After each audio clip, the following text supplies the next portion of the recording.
gap is not absolutely perfect yet, but it's much better than it was.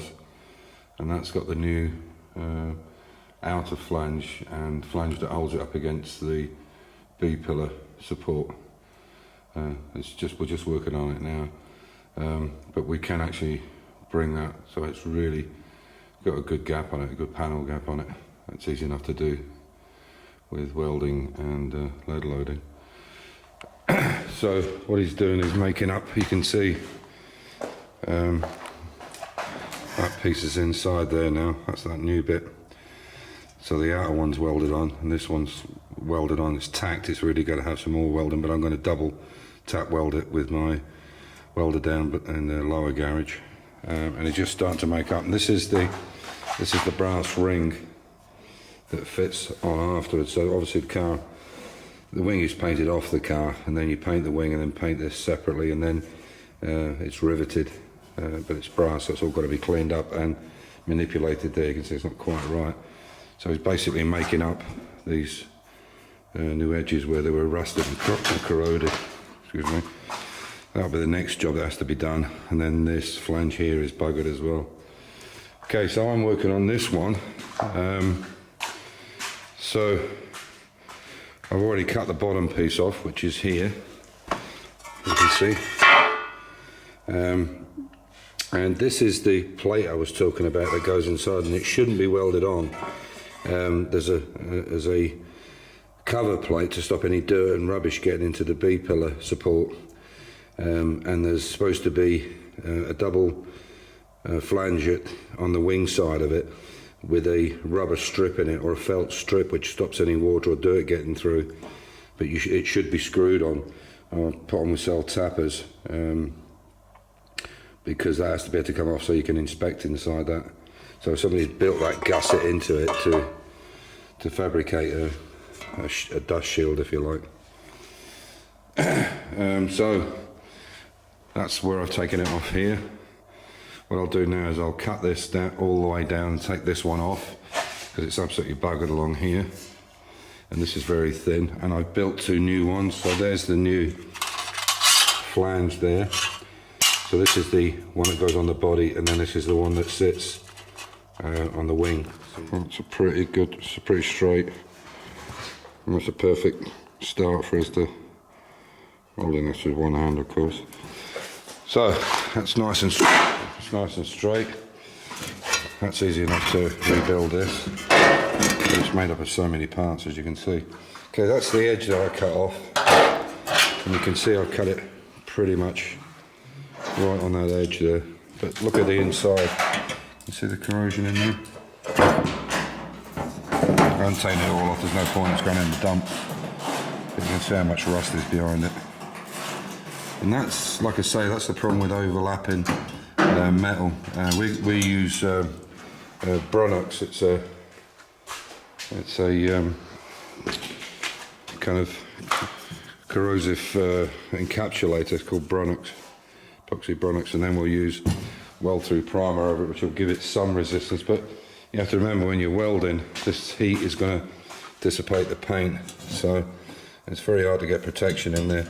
In this case, we haven't any choice. We have to put an edge on, and then the piece where it attaches to the B-pillar.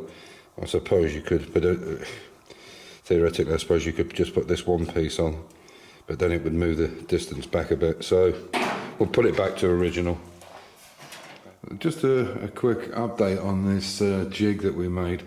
We built it basically the same as the original one we had, but that had the longer bars, and obviously we had to extend this one because it was from the E-type and it was too short. And when we set it up, we got it all nice and square. And then I made a change to the back here and used this flange system, because the idea was we could, when we want to paint this or get to it, because obviously we want to paint it on the jib because we need to rotate it, I wanted to be able to take this top arm off separately from the bottom and so on and so forth to be able to get in there and paint. Unfortunately, something that we didn't think about, and we only just found out about it yesterday, was when I adapted these flanges, these 4-bolt flanges here, we had the car inverted, so we had it upside down. So what that meant is the back of the car was unsupported, so it was kind of hanging down, if you like. Even though it's a solid structure, it's still going to have some movement in it.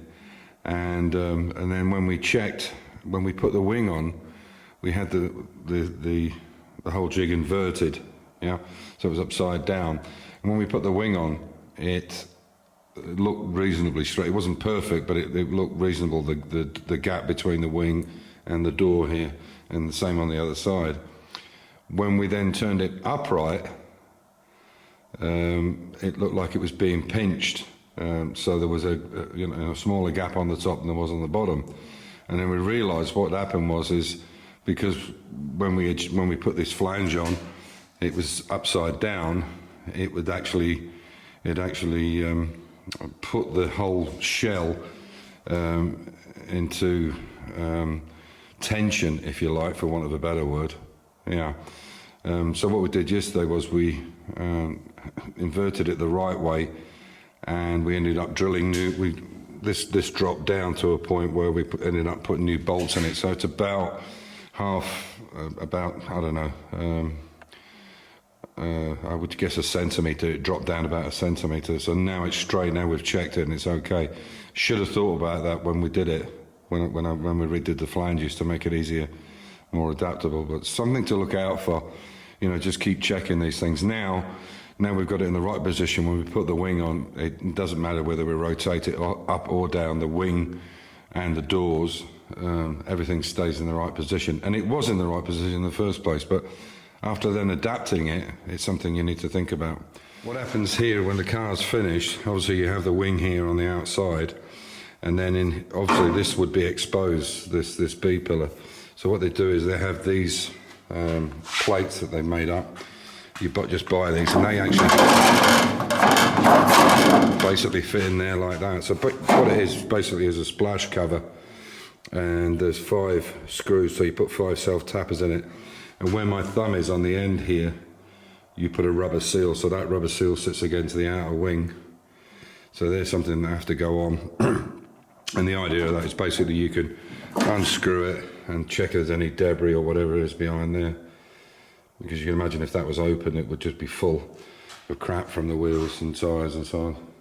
Somebody did actually mention every time we turn it over, they kind of get a bit nervous. It might not seem much, but the tensile strength on that box section is huge. It would take tons, and I don't know what this body weighs, but I wouldn't think it's more than,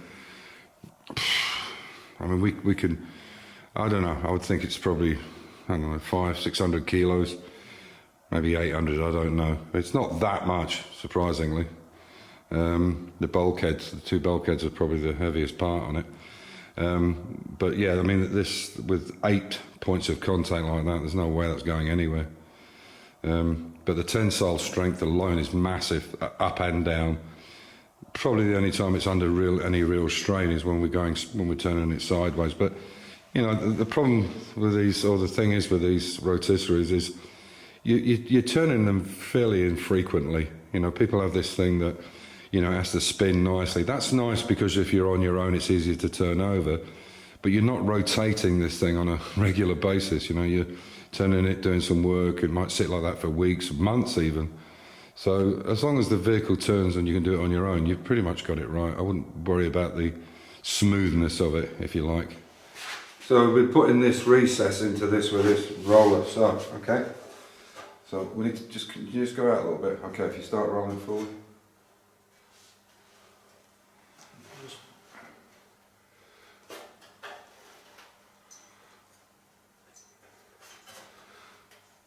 Yeah.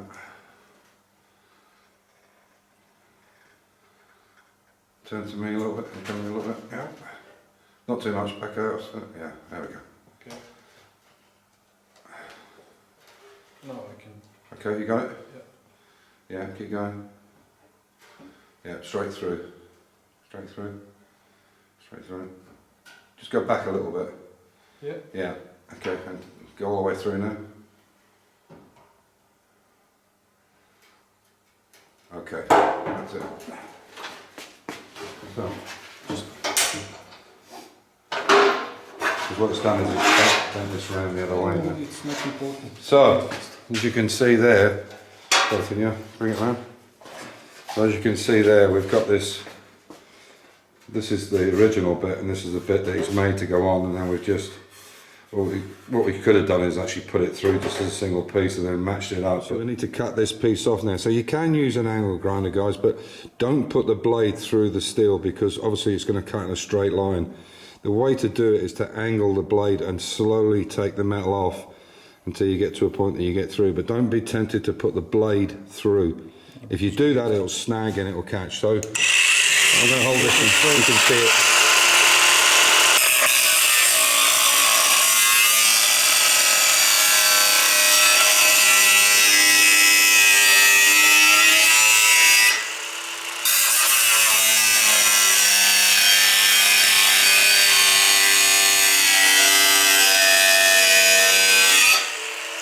A little bit at a time. There you go. So now we can just take a little bite each time.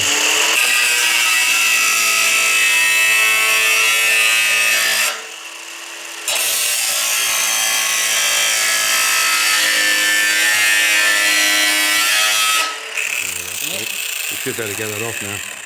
So you can see, don't be tempted to put the blade through, and you can see now he's done that. We just put this strip in. It's not nowhere near perfect yet, but we just wanted to see how good that line was there.